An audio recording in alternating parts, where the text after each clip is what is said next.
School वाली होली। रामानंदा खरगे को degree पास होते ही गवर्नमेंट स्कूल टीचर की नौकरी मिली। तुरंत शादी हो गई और 2 बच्चे भी हो गए थे।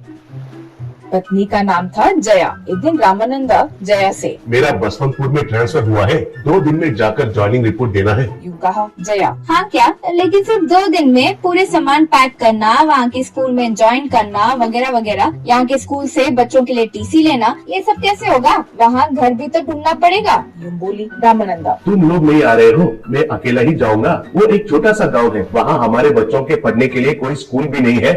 यूँ कहा जया आश्चर्य से। अरे ये क्या, अगर वहाँ कोई स्कूल ही नहीं है तो आप किसे पढ़ाने के लिए जा रहे हो? यूँ बोली रामानंदा। एक स्कूल है, गवर्नमेंट का लगाया गया प्रयोजना विद्याशाला। वहाँ जो आकर पढ़ने वाले हैं वे सब 40-50 साल के हैं। वे भी ऐसे ही नहीं कि घंटी बजने के पहले स्कूल पहुँचकर आकर अच्छे से पढ़ाई करें। वे और वहाँ का स्कूल का इंचार्ज जो है, घर घर जाकर वो बड़े उम्र वाले विद्यार्थी को स्कूल आकर पढ़ने के लिए विनती करके बुलाना होगा। यूँ कहा जया। ऐसे स्कूल को भेजने के लिए आप ही मिले क्या आपके संस्था को? ठीक है जाओ, अब जो भी है नौकरी तो करनी ही पड़ेगी। हाँ यूँ बोली।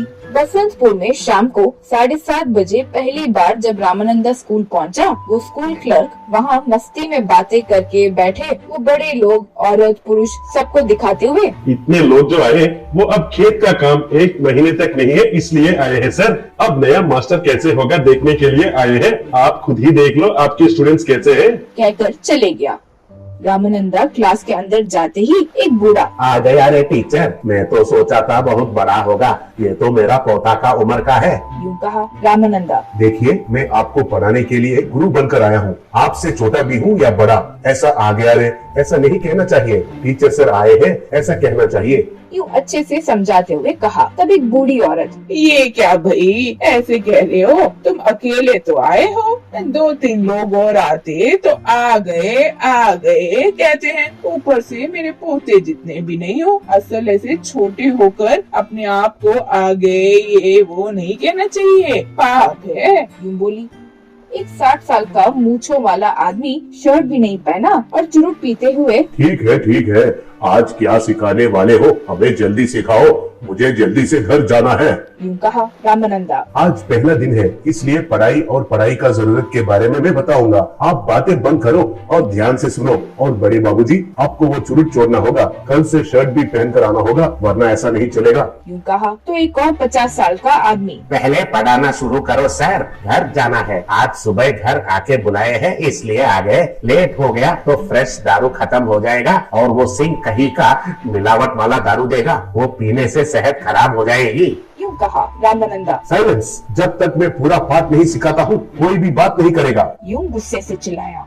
तब एक बूढ़ा, ठीक है, अरे सब साइलेंट रहो, अब ये छोटा मास्टर आया है, सुन लेते हैं क्या कहने वाले हैं। कहकर चिल्लाया। आखिर में रामानंदा पढ़ाई की मुख्यता के बारे में सबको बताया और कह ही रहा था कि घड़ी में 9 बज चुके थे। तुरंत सारी औरतें खड़े होकर, पानी छोड़ने का समय आ गया है, अब 2 घड़े नहीं भरे तो कल रात तक खाना पीना कुछ नहीं होगा, चलो कहकर सब चले गए। रामानंदा, रुकिए, ऐसे कैसे जा रहे हैं? पानी क्या ऐसा ही खत्म होना है क्या? यूँ कहा। तब एक बूढ़ा आदमी, जाने दो ने सर, इस गांव के सारे पंप इस गांव के सरपंच के कहने के हिसाब से पानी छोड़ते हैं। अगर वे पानी नहीं भरेंगे तो प्यास से मरना होगा। ऊपर से अब गर्मी का मौसम भी आ रहा है, यहाँ कोई भी पंप से एक बूंद पानी तक नहीं देगा। वो सरपंच कमीना थोड़ा करके छोड़ता है।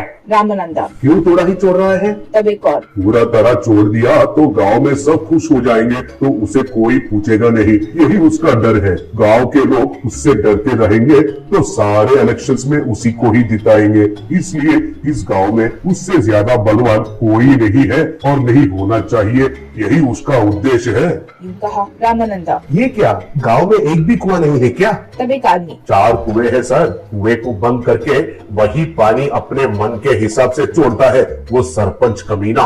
यूँ कहा रामानंदा। कल मैं जाकर सरपंच से बात करूंगा। यूँ कहा। तब सब लोग बहुत हंसने लगे। अगले दिन सरपंच, देखो मास्टर, तुम यहाँ किस लिए आए हो? इस गांव वालों को 4 अक्षर सिखाकर आराम से तनख्वाह लेकर तुम्हारे बीवी बच्चों को पालने के लिए वो काम करो। बार बार मेरे पास मत आओ, जाओ यहाँ से। कहा।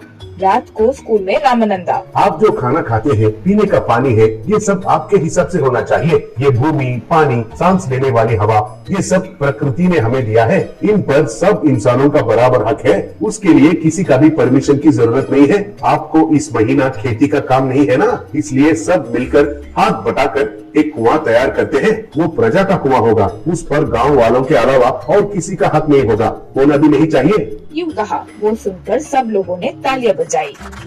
18 दिन में वे सब मिलकर कुआं खोद दिए। कुआं पानी से भर गया। रामानंदा। अब समय 7 बज गया है। आज होली का त्योहार है। ये देखिए, शहर से रंग और पिचकारियां मंगवाया। प्रजा का कुआं से पानी लाकर हमारे स्कूल के ड्रम में भरवाइए। ये खुशी हम अपने स्कूल में रंग से होली खेलकर सेलिब्रेट करेंगे। यूं कहा। स्कूल में सब रंग डालकर हैप्पी होली, हैप्पी होली कहकर डांस करने लगे और मजे से होली खेले।